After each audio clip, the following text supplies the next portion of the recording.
Good morning বন্ধুরা, কেমন আছো তোমরা সবাই? আশা করছি সবাই খুব ভালো আছো। আমিও বেশ ভালো আছি। কালকে ছিল বিসর্জন, তো অনেকক্ষণ ধরেই জেগেছিলাম। তারপর তোজো তো রাত 3টে অবধি জেগেছিল। কাল দুপুরেও ঘুমায়নি, তারপরেও কিন্তু রাতেও জেগেছিল। তো অনেকটাই দেরি হয়েছে। হ্যাঁ, তো সকালে আমি ঘুম থেকে উঠেছিলাম 8:30টায়। তোজোকে এখন দুধ খাওয়ালাম, তো ঘুমিয়ে পড়েছে। তো আমি এখন যাবো স্নান করতে। এখন বাজে 9:30। তো তোজোর আজকে ভ্যাকসিন আছে, 9 মাসের যে ভ্যাকসিনটা সেটা আজকে আছে। তোজোর প্রথম থেকে কিন্তু ভ্যাকসিনটাকে ডেট ওয়াইজে হয়, সকলেরই হয়, কিন্তু কি বলতো 1 মাস হয়ে গেছে তা কিন্তু নয়, কিছুদিন গ্যাপ হয়ে গেছে। কারণ দেখো, একটা ক্যাম্প আশা কর্মীদের একটা ক্যাম্প বসার ব্যাপার থাকে, তো সেই ভিত্তিতে কিন্তু হয়েছে, তবে কোনো প্রবলেম হয়নি। হ্যাঁ, তো সেই ডেট ওয়াইজেই কিন্তু আজকে তোজোর ভ্যাকসিন আছে, 9 মাসের ভ্যাকসিনটা। আমরা কিন্তু জিজ্ঞাসা করেছি, তা সেভাবেই ছুটি নিয়ে বাড়ি এসেছিলাম। হ্যাঁ, চলো আমি এখন তাড়াতাড়ি রেডি হই, তোমার দাদাভাই নিয়ে যাবে, তো ও আসবে। হ্যাঁ, তারপরে যাবো। তো চলো সবকিছু তোমাদের সাথে শেয়ার করবো, ভিডিওটা দেখতে থাকো, আশা করছি ভালো লাগবে। তোজোকে ভ্যাকসিন দেওয়ার পরে ও কান্না করবে, তারপরে কোলে নিয়ে থাকতে হবে, যে কারণে আমি আর কি যা টুকটাক কাজ করি সকাল থেকে, তো সেগুলো করে স্নান করে নিয়েছি। আমি এখনও কোনো কিছু খাইনি আর কি, খাবো। এখন আমি এসেছি চুলটা বাঁধতে। তোমার দাদাভাই আর কি একটু পরেই চলে আসবে, আসার পরে ও আর কি তাড়া দেবে, যে কারণে আমি ভাবলাম চলো আগে রেডিটাই হয়ে নিই, তারপর না হয় খেয়ে বেরিয়ে পড়বো। তো আমি এখন রেডি হব আর কি। তো এই দেখো, আমি ফুলফিল একদম রেডি হয়ে নিয়েছি, দেখতেই পাচ্ছ। এই শাড়িটা পরেছি আর নর্মালি একটু সেজেছি। হ্যাঁ, তো আমি এখন বিছানাটা গোছাতে এসেছি। তোজো ঘুম থেকে ওঠেনি, তো সেই জন্য বিছানাটা গোছাতে পারিনি। তো সেই জন্য এখন এসেছি বিছানাটা গোছাতে। তোজোকে আর কি মা ধরেছে আর আমি আর কি গোছাচ্ছি। তো এই দেখো, আমার বিছানা গোছানো হয়ে গেছে। আর আমাদের যে কাজে ঠাকুমাটা আছে, সে আর কি তরকারি পাতি কেটে দিচ্ছিল দুপুরে আর কি খাবারের জন্য। তো এই দেখো, তোজোকে মা আর কি নিয়েছে, আর তোজোকে আমি স্নান করিয়েই নিয়ে যাব। আমি ছোট থেকে আর কি তোজোকে যখনই ভ্যাকসিন দিতে নিয়ে যাই না, তার আগে ওকে স্নান করিয়ে দিই। কারণ ভ্যাকসিন দেওয়ার পরে এমনিতেই সাবান তেল মাখাতে বারণ করে। আর ছোট বাচ্চা তখন ব্যথায় অতটা স্নান করতে চায় না, কোল থেকে নামতে চায় না, যে কারণে আমি ওকে কি স্নান করিয়েই নিয়ে যাই। তো এই দেখো, তোজোকে এখন চুল বেঁধে দিয়ে ভালোভাবে রেডি সেডি করে দিয়েছিলাম। আর তোমার দাদাভাইকে আমার ভাই একটু মালিশ করে দিচ্ছিল আর মজাও করছিল। তো চলো এখন আমরা বেরিয়ে পড়বো ভ্যাকসিন নিতে। আমার মা বলছিল ঠিকভাবে ধরিস, কারণ আমি না ভ্যাকসিন দিতে তো নিয়ে যাই একাই, কিন্তু কি বলতো আমি ধরতে পারি না অতটা। তবে হ্যাঁ, এবারে আর অতটা কোনো প্রবলেম হয়নি, নিজেই ধরেছিলাম। ভ্যাকসিনের জায়গায় চলে এসেছি, ওই জায়গায় ভিডিও করে অ্যালাউ নেই, তাই করতে পারিনি। তো এটা নেক্সট ডে, সেই দিন আর কোনো ভিডিও করতে পারিনি। তোজোর একটা পায়ে ব্যথা ছিল, বলেছিল যে এই ইঞ্জেকশন করতে বেশি ব্যথা হয় না, ওই একটা পায়ে ব্যথা থাকবে ডান পাটাতে, তো সেটাতেই ব্যথা ছিল। তো সেদিন আর কোনো ভিডিও করিনি আর কি। পরের দিন সকালবেলায় ভিডিওটা করেছিলাম, তোজোকে নিয়ে ছাদে গিয়েছিলাম খেলা করতে।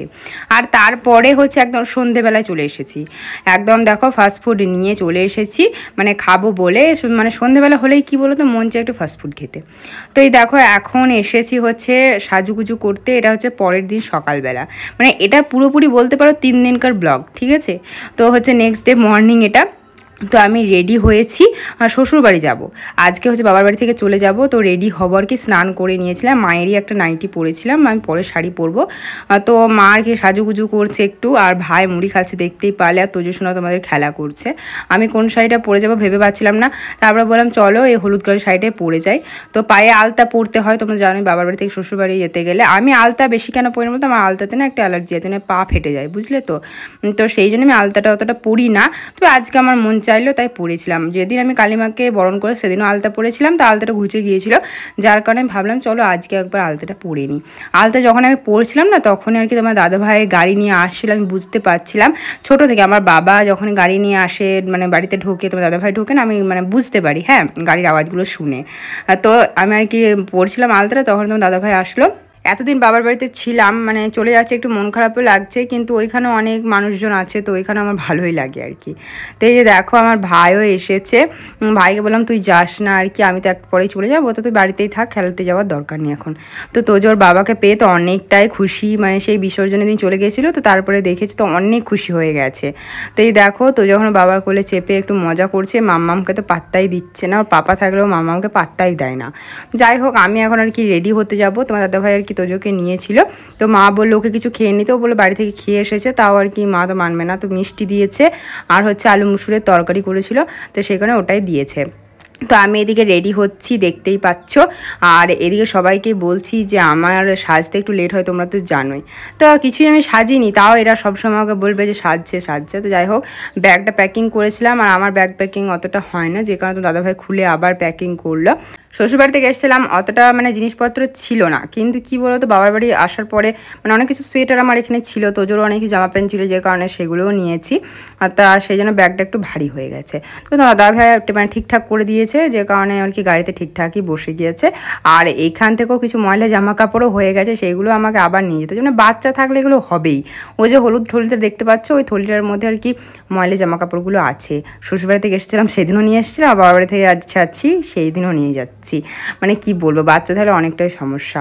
তো এই দেখো তোজোকে এখন আমি আর কি নিয়ে নিচ্ছি। মায়ের তো মন খারাপ হয়ে গেছে, মানে এতদিন ছিলাম তো মন খারাপ হয়ে গেছে। তোজোকে মানে ছাড়তেই চাইছে না, এরকম একটা অবস্থা। মাকে বললাম যে আবার আসবো, অতটা মন খারাপ করার কোনো দরকার নেই, কারণ একটা মাসির বিয়ে আছে, আমাকে আবারও আসতে হবে বাড়ি।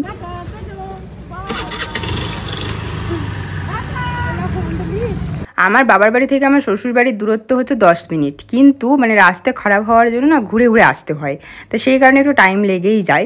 তো দেখো এখন চলে এসেছি হচ্ছে আমরা বাড়ি। আমার তো অনেকটাই কাজ আছে এখন, ময়লা জামা কাপড়গুলো ওয়াশিং মেশিনে ধুতে হবে, তারপরে অনেক কিছু কাজ ছিল, তো সেগুলো করে অনেকটা টায়ার্ড লাগছিলো, খাওয়া দাওয়ার পরে ঘুমিয়ে পড়েছিলাম। তারপরে এই যে দেখো বিকেলবেলায় এসেছি কাপড়গুলো কুড়াতে, অনেকগুলো কাপড় হয়েছিল, এখনও ছাদেও আছে, সেগুলো কুড়াতে যাব। তো কাপড় চাপড় কুড়িয়ে নিয়েছিলাম, বাড়ির মধ্যেই ছিলাম, তোজোকে বেড়াতে নিয়ে গেছিলো। তো আজকে আমাদের এখানে বাউল আছে, ঠিক আছে।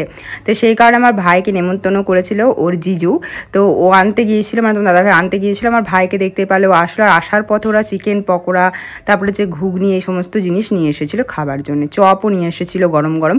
আর এদিকে আমার ছোটো ননদ এসেছিলো, ছোটো ননদ তো বাইরে ছিল তোমাদেরকে বললাম, তা বাড়ি এসেছে, বলছিল তোজোকে নিয়ে আসতে, কিন্তু ঠান্ডার মধ্যে নিয়ে যাব, সেই কারণে ছোটো ননদই চলে এসেছে তোজোকে দেখা করতে।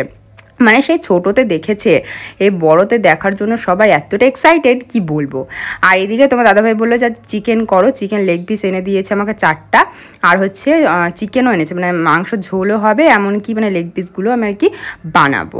তো লেগ পিসগুলো দেখতেই পারলে আমি এখন ধুচ্ছি, আর তোমার দাদাভাইও আমাকে হেল্প করছে, বলতো মশলাটা রেডি করে দেবে, আর এইদিকে আমি আর কি করবো। হ্যাঁ, আমি আর কি কোনোদিনও চিকেন লেগ পিস অতটা মানে বানাইনি, মানে আমার মা আর কি বানিয়ে খাওয়ায়, কিন্তু আমি অতটা আর কি বানাই না। আর ওই দিকে তো মানে এরকম বানাতে গেলে একটু সময়ই লাগে, আর তোজোকে নিয়ে একা একা থাকি, তো অতটা সময় দিতে পারি না, তো আর কি চিকেন নর্মালি বানিয়ে দিই। আর আজকে আর কি লেগ পিসটা বানাবো প্রথমবার।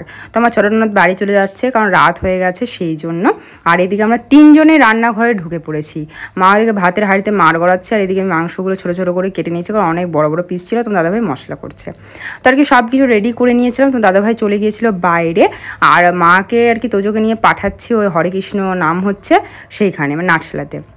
তারপর কিছুক্ষণ প্রথম দাদাভাই আসলো, ও মশলাটা রেডি করছে, আর এদিকে আমি চিকেনের লেগ পিসটাতে আর কি চাকু করে কেটে নিচ্ছি, মানে যাতে ঠিকঠাক মশলাগুলো ঢোকে, আমার কি সেই জন্য কেটে নিলাম ভালো করে। চিকেন ভাজি তো এই দেখো সমস্ত মশলাপাতি আমি একবারে নিয়ে নিয়েছি, তারপর ভালো করে মেখে নিয়ে এটাকে জাস্ট 10 মিনিটের মতন আর কি ম্যারিনেট হতে রেখে দেবো। তারপর আর কি তেল একদম খড়া খড়া করে ভাজবো। তো আমি তো রান্না বান্না করছিলাম, ওদিকে তোজোকে মা বাবা ধরেছিল, তারপরে তোমার দাদাভাই চলে আসলো, তো সকলে মিলে খেতে বসেছিলাম, গল্প করছিলাম। তো চলো আজকের ভিডিওটা আমি এখানেই শেষ করছি। ভিডিওটা কেমন লাগলো অবশ্যই কিন্তু আমার কমেন্টে এসে জানাবে, আর এরকমই আরও ভালো ভালো ভিডিও দেখার জন্য আমার চ্যানেলটাকে অবশ্যই সাবস্ক্রাইব করে রাখবে। তোমরা সবাই ভালো থেকো, টাটা।